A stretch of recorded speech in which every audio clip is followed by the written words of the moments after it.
أكبر الله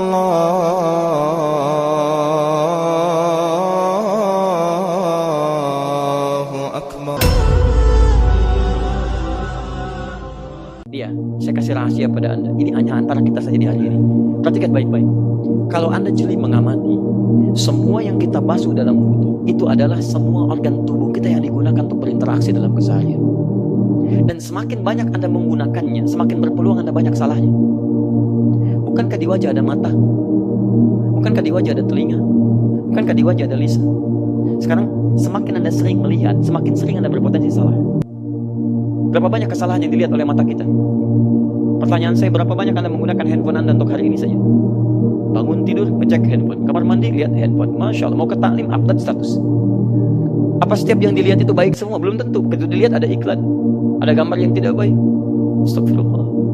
Masya Allah, luar biasa. Astagfirullah, tapi dilihat itu kan. Masya Allah. Coba cek, berapa kali salah?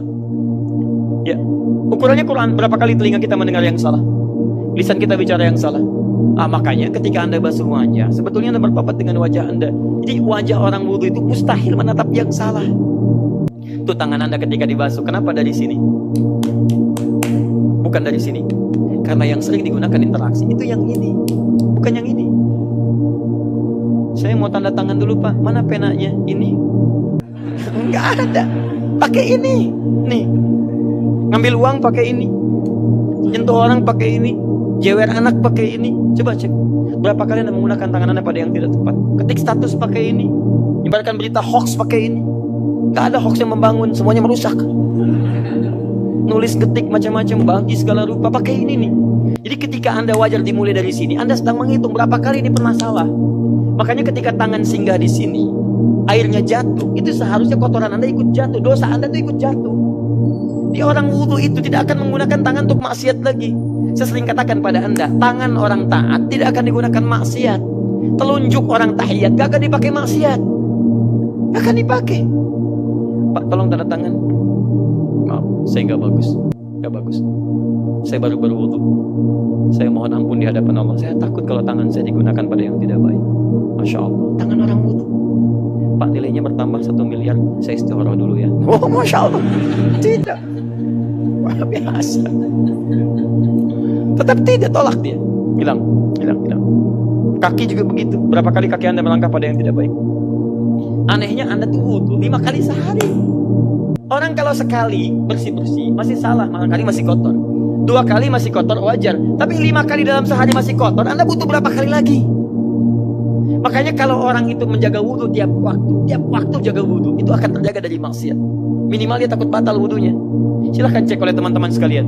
Silahkan cek, demi Allah saya katakan, orang yang cenderung berwudu, dia cenderung menjaga wudunya. Jika Anda sudah bisa menjaga wudu, artinya Allah akan menjaga Anda dari maksiat. Akan dijaga Anda. Dan biasanya kalau orang sudah menjaga wudu, sudah ada kebaikan dalam dirinya. Mustahil.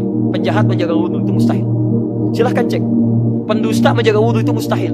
Begitu Anda jaga wudu, Allah akan jaga Anda dalam kesucian Anda. Karena itu wajar kalau Allah turunkan cintanya. Karena itu wajar kalau Nabi mengatakan, Inna ummati yud'auna yawmal qiyamati gharal muhajjalin. Umatku akan dipanggil di hari kiamat dengan cahaya yang terpancar di badannya. Min atharil wudu, dari bekas wudunya. Bekas wudu ini, kata para ulama, bukan sekedar bekas air, bukan. Tapi bekas wudu yang benar-benar, makanya disebut athar. Athar itu jejak perbuatan. Ya, ada orang melangkah. Ada tapaknya. Tapak itu disebut athar. Makanya dari tapak itu, dari perbuatan orang tadi, ada tapaknya diikuti oleh kita. Kalau dikumpulkan jadi ma'thur. Kalau banyak disebut ma'thurat. Ada zikir, doa ma'thurat. Karena jejak perbuatan dikumpulkan jadi langkah pada kita. Athar namanya. Kata Nabi, min atharil wudu, bukan bekas airnya saja, bukan. Tapi ada bekas perbuatan di air itu. Anda airnya banyak, dibasuh 3 kali, tapi tangan masih berbuat maksiat, gak akan ada cahaya Anda di hari kiamat. Gak ada. Makanya cahaya orang wudu itu beda. Ada aura terpancar dari jiwanya. Aura terpancar di mukanya. Sehingga Syekh Muhammad bin Jibrin, seorang ahli fiqh, ahli bahasa, ahli ulama di Saudi Arabia, sampai mengatakan kata wudu dari kata dhaw artinya cahaya. Ulama besar bicara wudu dari kata dhaw artinya cahaya. Cahaya. Karena setiap orang berwudu ada cahaya aura kebaikan dalam dirinya. Cahaya pancaran di akhirat nanti. Di akhirat cahaya hakiki, di dunia cahaya aura kebaikan-kebaikan. Makanya disebut al-husnu wan nadhafat. Ada. Dan saya telah tuliskan itu di kalimat di buku saya yang Manhaj Tahdzir kelas eksekutif, di pembahasan tentang makna wudu, itu saya cantumkan bagaimana para ulama berpendapat dengan kalimat-kalimat.